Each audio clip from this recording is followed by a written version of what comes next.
Hello everyone, welcome to today's show. My name is Spencer Walsh. Really appreciate you joining us here today on the show.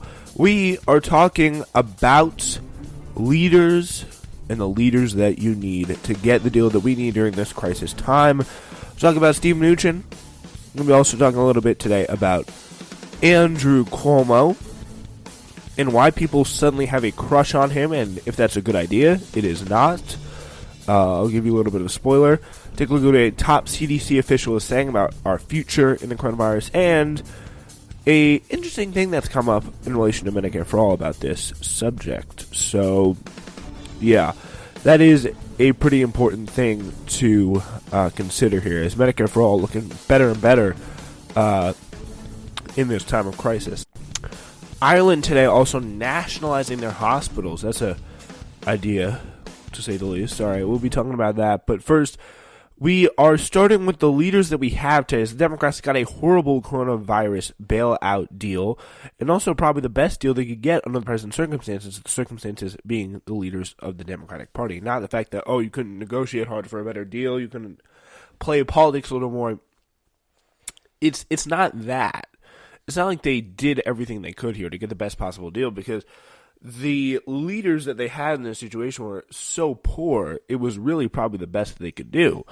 And so, yeah, Congress's $2 trillion bailout deal passed late on Wednesday night. Negotiations were threatened briefly because Republican senators couldn't possibly deal with the idea that low-wage workers might get a pittance more than they usually make, and in retaliation, Bernie Sanders threatened to hold up the bill if they got their way. In the end, the GOP amendment failed, and the Senate vote was 96-0. So that was a pretty big win for Bernie Sanders, getting low-wage workers, hundreds of thousands of low-wage workers, more than they might usually make under certain circumstances. So it's a big win there for Bernie Sanders, and pretty much asks the question, or answers the question once for all, like, what has Bernie Sanders ever done? He's not playing politics. He's not in the room in Washington. BS. Like, he did more than Elizabeth Warren did. He did more than, he did more than literally any other Democratic president. He definitely did more than Joe Biden, that's for damn sure, in terms of helping the coronavirus. Probably did the most out of any Democrat in terms of making and putting his ass on the line for a key provision. So that is something that I think should definitely be known and covered, but of course it's not going to be covered because they just want to get this primary over with, and they just want to be like, we gotta get out of here. Please, let's go. So, yeah, the text of the bill was only published shortly before the vote, but it essentially looks like a turd-flavored layer cake of corporate giveaways with a garnish half-heartedly tossed to the side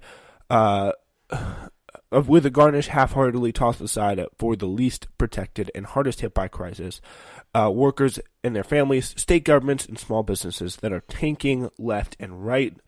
3.3 million people filing for unemployment, and really not that much is done to protect them. And it looks like, for the most part, they're broadly got steamrolling on by the Republicans. Like, this is not the direction that we should go into. This is not a responding in time of crisis with the ideas that are lying around and making a New Deal-style apparatus to get people on their feet and make sure, not only that, but make sure a crisis doesn't happen again and fundamentally secure the levers of American life that would be so important to the future. So, yeah, these payments in the Democratic proposal kind of end up as follows: a $1,200 payment to individuals and $2,400 for joint filers, making under $75,000 as of 2018, when the economy was not in free fall, with $500 more for each dependent child. The payments then start phasing out for people above that income and stop completely for individuals making under $99,000. $99,000. That is it. And by the way, it is a one-time payment. So $1,200 per person is literally the meme where you have the Cheeto in the door lock. Like, that's it. The Democrats did get more money for hospitals and state and local governments that were added in the Senate GOP's bills that were voted down twice. The federal government will add $600 per week onto state unemployment benefits for 4 months. This is why Senate Republicans, including Lindsey Graham, were mad about it and even willing to take the whole bill over it. Just the prospect of workers making a tiny bit more on unemployment. Just that possibility. So, yeah. The bill pays you... No, sorry. This bill pays you more not to work than if you're working, Graham said. To be fair, the man has been only in Congress for, 25 years. Why should he be expected to know how unemployment insurance works? Who knows? Even for Warren and Sanders, who had a lot of big plans for this bailout, that have so far gone nowhere. Where's the Liz, where's the technocratic side? Why you're just yelling and you're not getting anything done? Like, this is like reliving old primary wounds here. But the fact that she was coming out and saying, "Oh, Bernie Sanders, we need a senator who comes in and can really get stuff done." Like, seriously? Like, Bernie Sanders just laughed in your face with that move, as he should have, because that is a BS thing. All she does, like literally all she's doing is writing a list of conditions for the bailout on notes. Like, I could have came up with the same thing, and it would have had the same impact on what gets passed in the bill, because she wasn't even willing to do anything about it, which is the insane part. Yeah. It is very, very, very funny. So, anyway, what the rest of the bill did not skimp on, and which no one apparently has any problem with, except for a few Senate progressives and liberals, was corporate welfare in a massive way.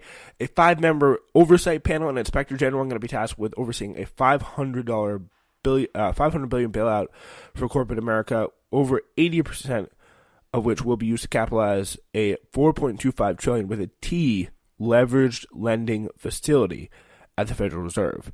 You can ask Elizabeth Warren how well a 5-member oversight panel and inspector general worked out the last time we had a big bailout bill.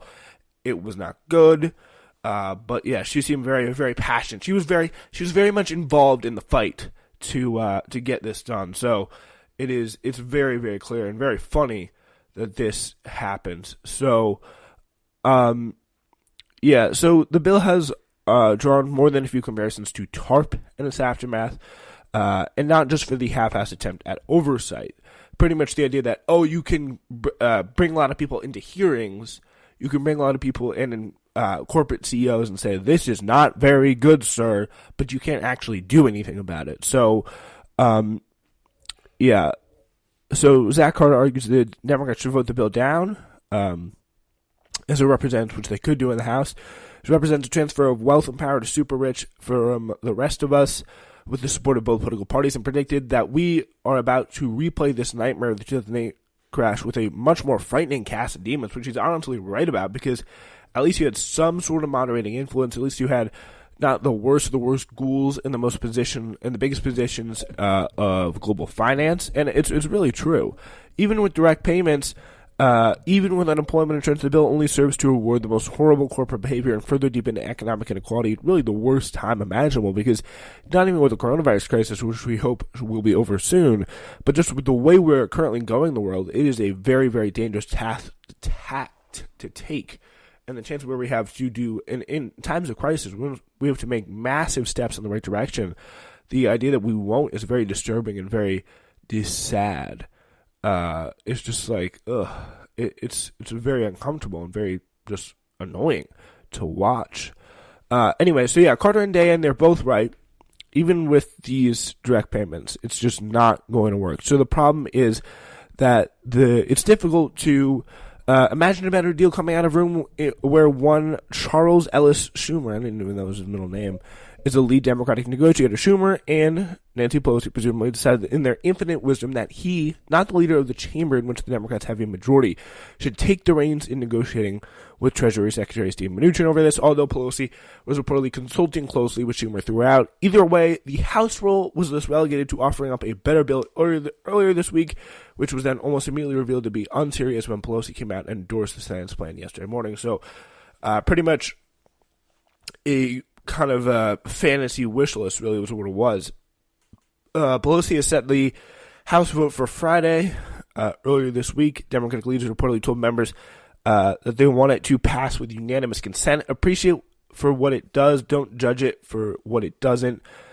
because we have more bills to come, Pelosi said for her Wednesday press conference. No word on whether or not we can judge that in the bill, which sucks ass. So, yeah, that's going to be interesting. So she says she has more bills to come along the line here. So, it's not done yet, apparently, which I will believe when I see. But so far, I'm going to say about this bill, not good. Not good, folks. This problem, again, it presents itself time and time again for the left, and it hasn't changed, even though there might be a few more of them in Congress than there used to be. Progressives and socialists have two options. The first is winning power to negotiate with Republicans rather than people who are just as enamored with Wall Street as Mnuchin and the GOP is. And this means getting behind a candidate to challenge Schumer for leadership after November. Right now, this is wishful thinking and also useless given we're up to our knees in this craziness. We don't have 10 months to kick the can down the road. The second option is to come together and form a brick wall to stop legislation and take the lumps from pretty much everyone else, including leaders and the media, for doing so, until it survives to get workers a better deal and hold corporations accountable for what they've done and what they'll do. And who knows, maybe surfacing some of those cracks in the Democratic coalition is what's necessary to knock these ineffective leaders out of power. It's very, very possible that we could get this done in the right time. So you just have to beat them one way or another.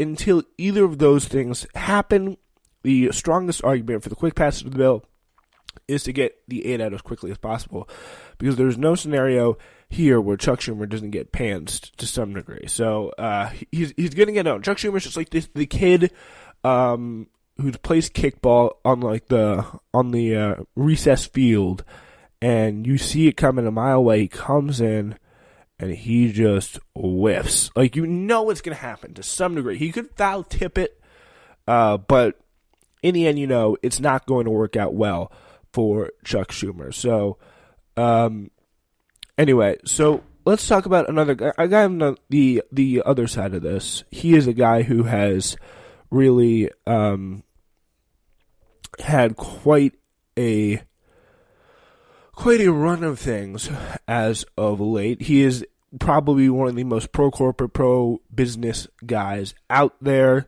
He's Steve Mnuchin. And here's what he says about the jobless claims of nearly 3.3 million, a higher number than ever before in American history, filed for unemployment this past week. Here's what he has to say about that. By the way, CNBC. Keep that in mind.